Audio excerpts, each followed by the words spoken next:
جمیل صاحب، خلیج فورس کے جو ملکوں میں امریکی فوجی اڈے موجود ہیں اور جو ایران کا موقف ہے کہ وہ ان اڈوں کی وجہ سے ہی ان عرب ممالک کو نشانہ بنا رہا ہے، آپ کی نظر میں متحدہ عرب امارات اور دیگر خلیجی ممالک اس امریکی جنگ کی کتنی بڑی قیمت چکا رہے ہیں، اور کیا وہ امریکہ سے اپنے دفاع کے لیے کوئی ٹھوس اور نئی سیکیورٹی گارنٹی مانگ رہے ہوں گے، یا آپ کے خیال میں اس سیکیورٹی جو چھتری ہے جو سو کالڈ اس کو بدلنے کا سوچیں گے؟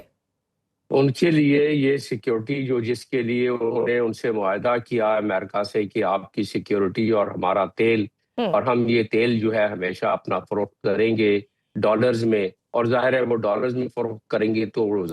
سارے کے سارے ڈالر وہیں جمع ہوتے ہیں جا کے امریکہ میں، اس کی انویسٹمنٹ وہیں ہوتی ہے، تو اس کے تو وارے نہارے تھے امریکہ کے، اسی لیے امریکہ کی اکانومی باوجود اس کے کہ کافی وہ اس میں ڈیٹ میں جا رہی ہے، لیکن بڑی فلوٹنگ کیونکہ ڈالر میں ہر آدمی۔ اب آگے چل کے منظرنامہ اس دنیا میں یہ وطن عزیز کے لیے بھی اور دنیا کے لیے بھی خبر جو دنیا کے تمام تجزیہ کار نگار کہہ رہے ہیں، اور وہ یہ ہے کہ گلوبل نارتھ سے گلوبل ساؤتھ میں کی طرف جو سفر شروع ہوا تھا، جو کہ آہستہ آہستہ جاری تھا، اب اس میں تیزی آ جائے گی، اور اس تیزی میں اگر پہلے 10 اور 15 سال میں وہ سفر ہونا تھا تو اب وہ سے کئی سال کم ہوگا، اور خلیجی ممالک اس ایکویشن سیکیورٹی کے ایکویشن میں جو کہ امریکہ کا چھتری کے تلے وہ محفوظ سمجھتے تھے، اب انہیں پتہ پڑ گیا اس چھتری کی وجہ سے ہی وہ غیر محفوظ ہیں، لہٰذا اس چھتری کو وہ بڑے سلیقے سے ہٹانا چاہیں گے۔ یہ ایک نیچرل سی بات ہے، اس میں کوئی انفارمیشن کہیں سے حاصل کرنے کی ضرورت نہیں ہے۔ میں ان سربراہوں کے ساتھ ایک نہیں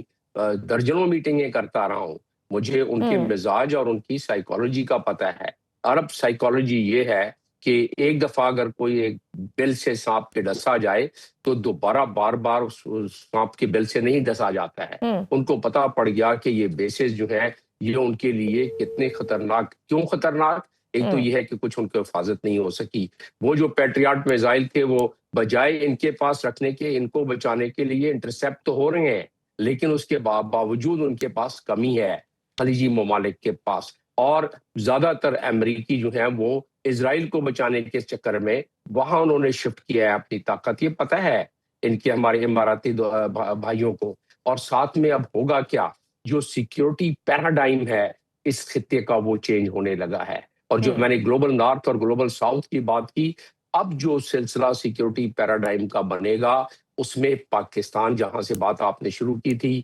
پاکستان کی افضلیت اور پاکستان کی قبولیت اور پاکستان کی اہمیت وہ زیادہ بڑھ جائے گی۔ اور کیوں بڑھ جائے گی؟ کہ چائنا اور پاکستان ایک ساتھ چل رہے ہیں، اور کیوں بڑھ جائے گی؟ کہ چائنا کی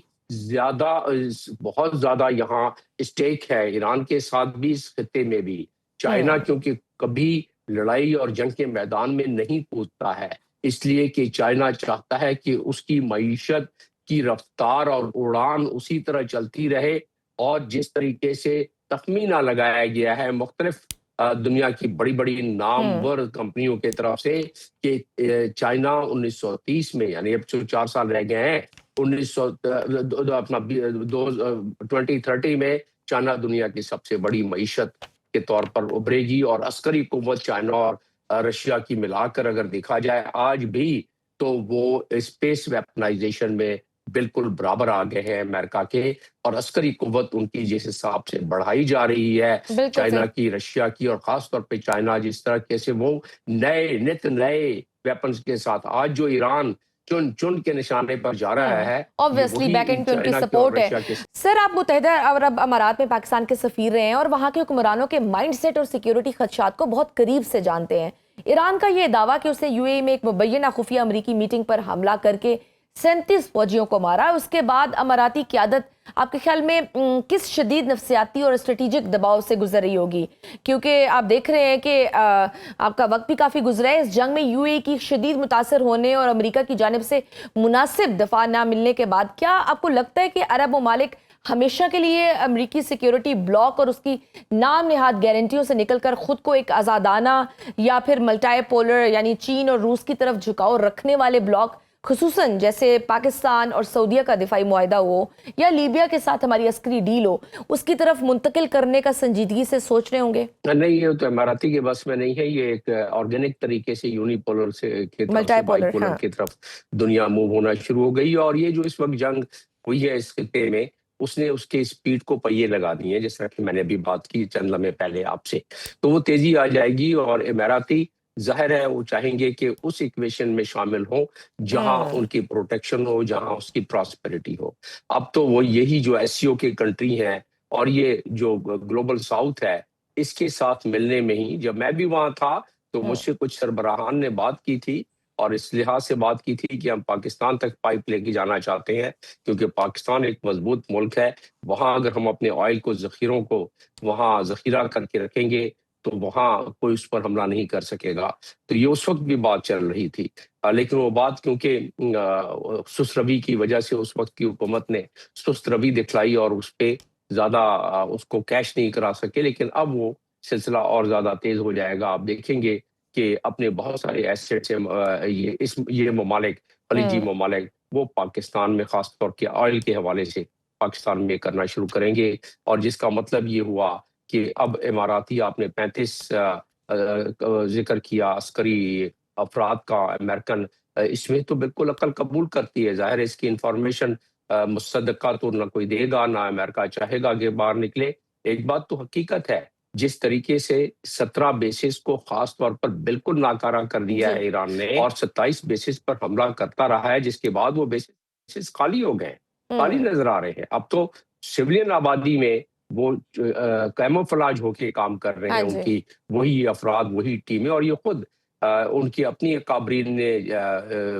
پیٹ ہیکسٹ نے کہا ہے، باقیوں نے کہا ہے کہ ان کو نہیں، ان کی چیف آف جوائنٹ سٹاف نے ان کو ڈسپرس کر دیا گیا ہے، اس لیے ڈسپرس کر دیا گیا ہے کہ نشانہ نہ بنے وہ۔ اس کا مطلب ایران کے پاس وہ انٹیلیجنس بھی ہے، وہ قوت بھی ہے، تو ایسا عین ممکن ہے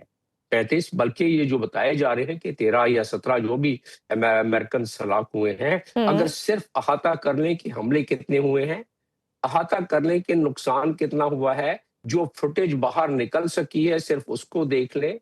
جو میزائل بالکل چن چن کے پہنچے ان کو دیکھ لیں، وال اسٹریٹ جرنل کی خبر کو دیکھ لیں، نیو یارک ٹائم کی خبر کو دیکھ لیں، تو آپ کو پتہ پڑ جائے گا کہ ان اڈوں پر کتنے جہاز تباہ ہوئے ہیں اور کتنے اور زیادہ لوگوں کا نقصان ہوا ہوگا۔ اس لحاظ سے یہ 35 آدمیوں کے بھی ہلاکت کا اس میں کوئی، اور یہ اور کیا وجہ ہے کہ بوٹس آن گراؤنڈ کی جو جس کی تیاری تھی، اس میں بہت زیادہ وہ مدھم ہو گئی ہے۔ بوٹس آن گراؤنڈ تو اب نہیں لگتا کہ امریکہ یہ اس قسم کی کوئی انیشیٹو لے سکتا ہے کہ بوٹس آن گراؤنڈ کر کے اپنے سینکڑوں اور ہزاروں لوگوں کو مروا کے بیٹھ جائے یہاں۔ اتنا ایپیٹائٹ نہیں ہے امریکہ میں۔ بالکل صحیح۔